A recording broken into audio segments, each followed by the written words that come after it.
आज हम उस पावन सुख सागर अर्थात श्रीमद् भागवत भाषा का श्रवण करने जा रहे हैं, जो मोक्ष के द्वार खोलती है। आइए शुरू करते हैं प्रथम अध्याय से।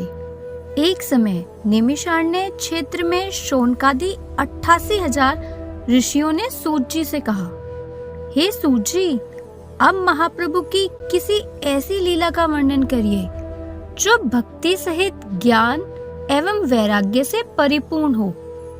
इस कराल कलयुग में प्राणी अपने अज्ञान के कारण सांसारिक प्रपंचों में फंसकर राक्षसों के तुल्य आचरण कर रहे हैं। उनका सुख चैन नष्ट हो गया है और वे आठों प्रहर दुखी रहते हैं।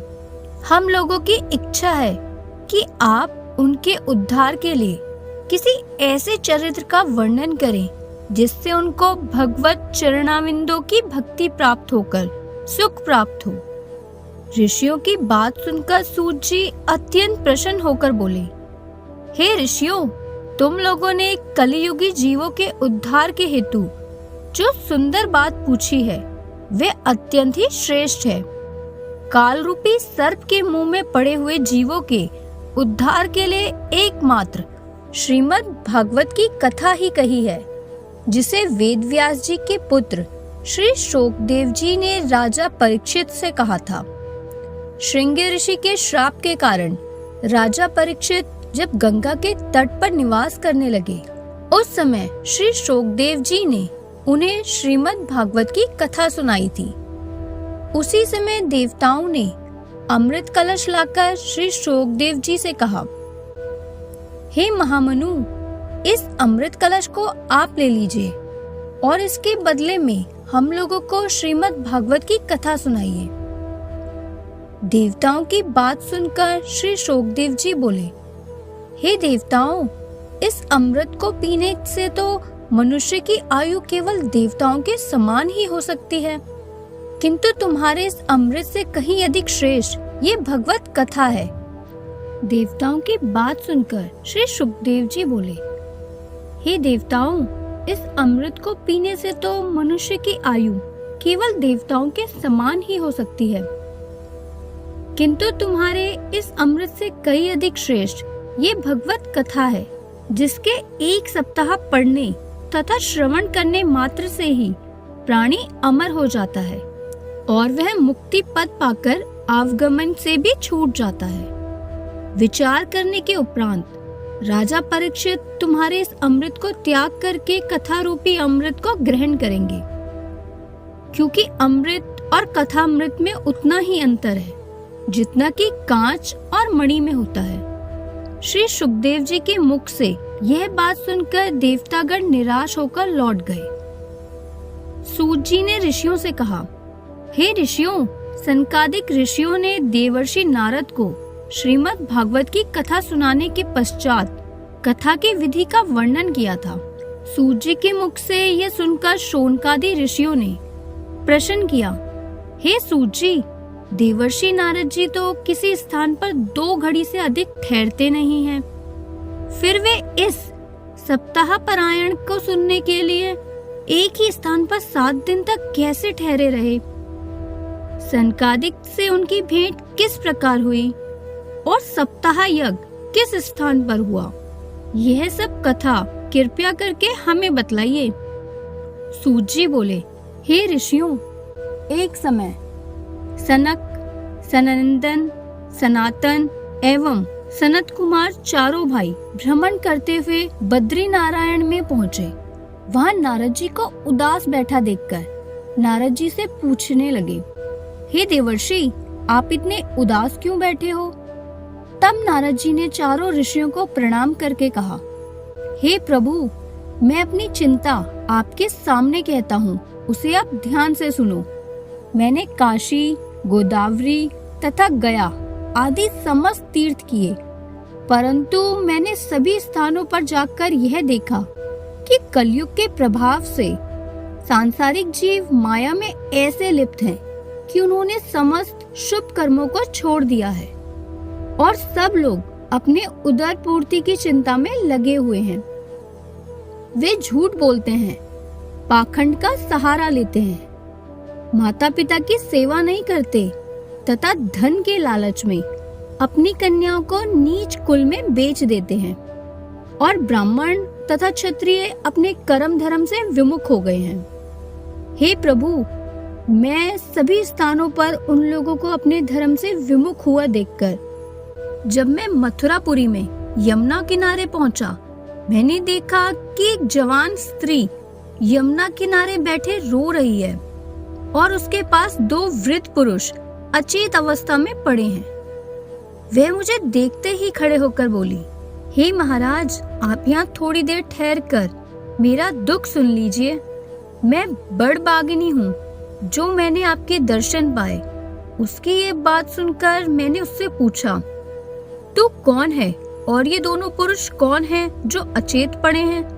वह बोली, हे महाराज, मेरा नाम भक्ति है और ये दोनों जो अचेत पड़े हैं ये मेरे पुत्र गयान और वैराग्य हैं। और ये जो स्त्रियां हैं ये गणगंगा, यमुना, सरस्वती आदि नदियां हैं जो स्त्री रूप धारण कर यहाँ मेरी सेवा करने के लिए उपस्थित हुई हैं। मैंने द्रविड़ देश में जन्म लिया था, कर्नाटक देश में सयानी हुई और कुछ दिन तक मैं दक्षिण में रही। फिर गुजरात में पहुंचने पर बूढ़ी हो गई। अब मैं जब से वृंदावन में आई हूँ तब से मुझे फिर तरुणाई प्राप्त हो गई है, परंतु मेरे ये दोनों पुत्र अचेत होकर गिर पड़े। इनमें बोलने तक की सामर्थ्य नहीं है। इनके दुख के कारण मैं अत्यंत दुखी हूँ। देखो, ये कितनी लज्जा की बात है कि पुत्र तो बूढ़े हो गए परंतु मैं तरुण ही बनी हुई हूँ। इन सब का क्या कारण है, वह आप मुझे बताने की कृपा करें। नारद जी ने कहा, हे भगवान, जब भक्ति ने मुझसे इस प्रकार कहा तो मैंने उसको उत्तर दिया, हे भक्ति, घोर कलयुग के आने से अब तेरी और ज्ञान तथा वैराग्य की कोई मर्यादा नहीं रही है। वृंदावन में आने के कारण जो तेरा प्रमुख स्थान है, तू तरुण हो गई है, परंतु तेरे पुत्रों को कलयुग में कोई नहीं मानता। इससे वे बूढ़े और निर्बल हो गए हैं। यह सुनकर भक्ति ने पूछा, यदि यह कलयुग ऐसा ही दुष्ट है तो राजा परीक्षित ने उसे जीवित क्यों छोड़ दिया?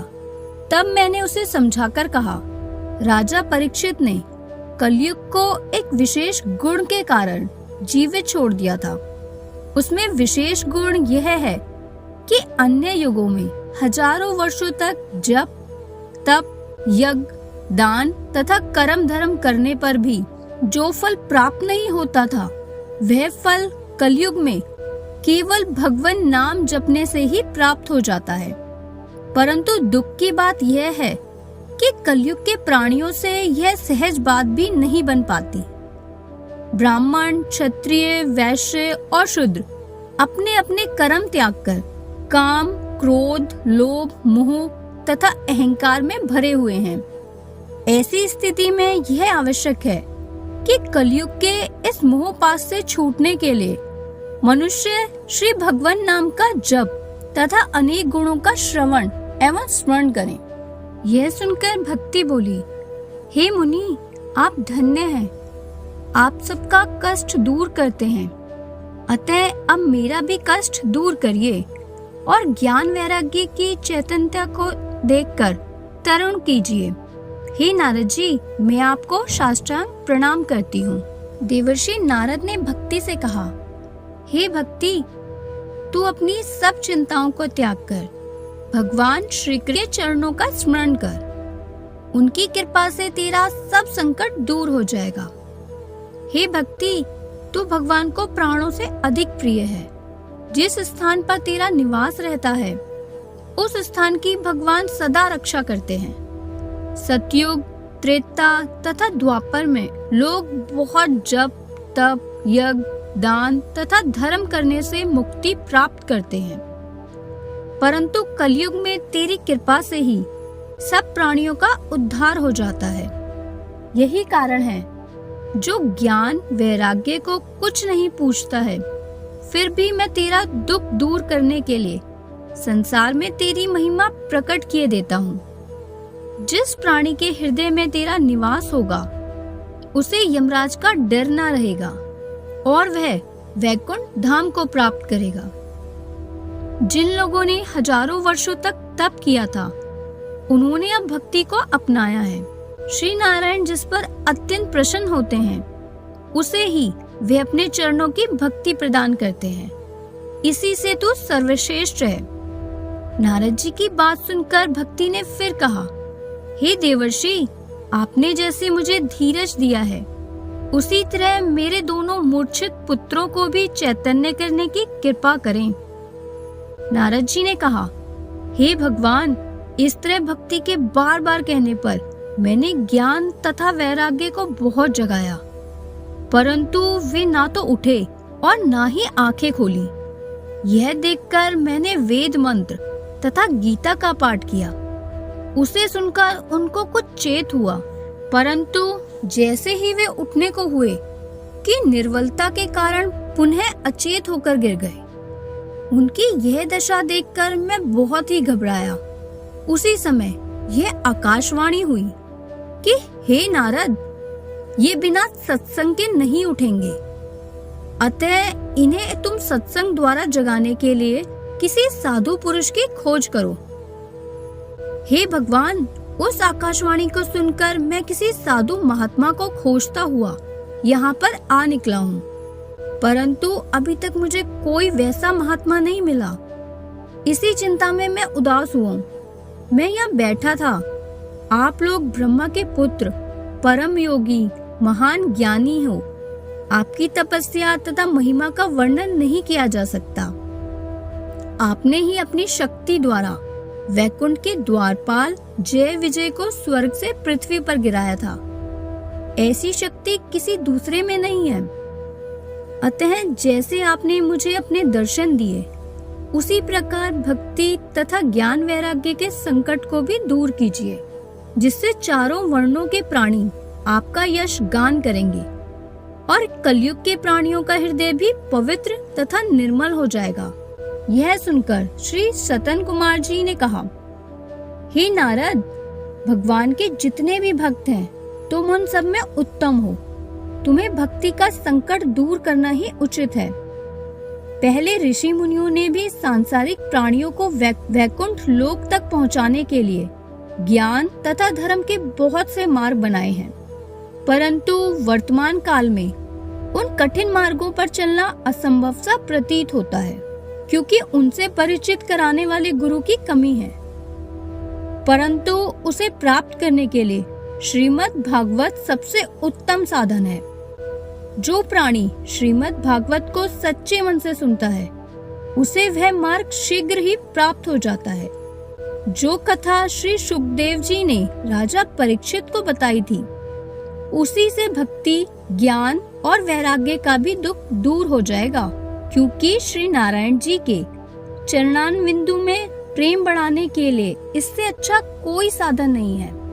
श्री सनत कुमार जी की बात सुनकर नारद जी बोले, हे भगवान, जब वेदों और गीता के पाठ से भी ज्ञान तथा वैराग्य की मूर्छा नहीं जगी, तब वे श्रीमद् भागवत की कथा सुनकर कैसे चेतना प्राप्त कर लेंगे? सनत कुमार जी ने कहा, हे नारद, श्रीमद् भागवत को समस्त वेदों का सार जानो।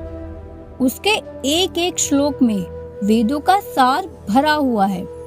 भगवान वेद व्यास जी ने जब वेद पुराणों के अर्थ को मतकर श्रीमद् भागवत में रख दिया है, अतः इस कथा को जो भी सुनते हैं उन्हें संपूर्ण वेदों का सार प्राप्त हो जाता है। हे नारद, इसके अलावा एक बात और भी है जिसे तुम भूल रहे हो। वह यह है कि श्रीमद् भागवत के मूल 4 श्लोक तो स्वयं श्री नारायण जी ने ब्रह्मा जी को सुनाए थे। ब्रह्मा जी ने उन श्लोकों को तुमसे कहा था और तुमने वेद व्यास जी से कहा। उन 4 श्लोकों के आधार पर ही वेद व्यास जी ने श्रीमद् भागवत महापुराण की रचना की है। अतः वह कथा सब प्राणियों का दुख दूर करने वाली और भवसागर से पार उतारने वाली है।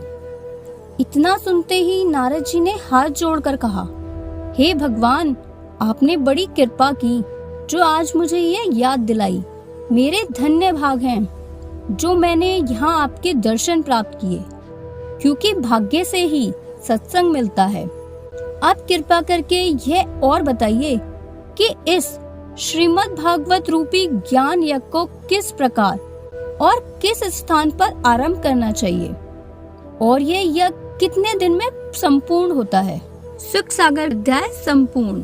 सुख सागर के और अध्यायों को देखने के लिए चैनल को लाइक करें, शेयर करें और सब्सक्राइब करें।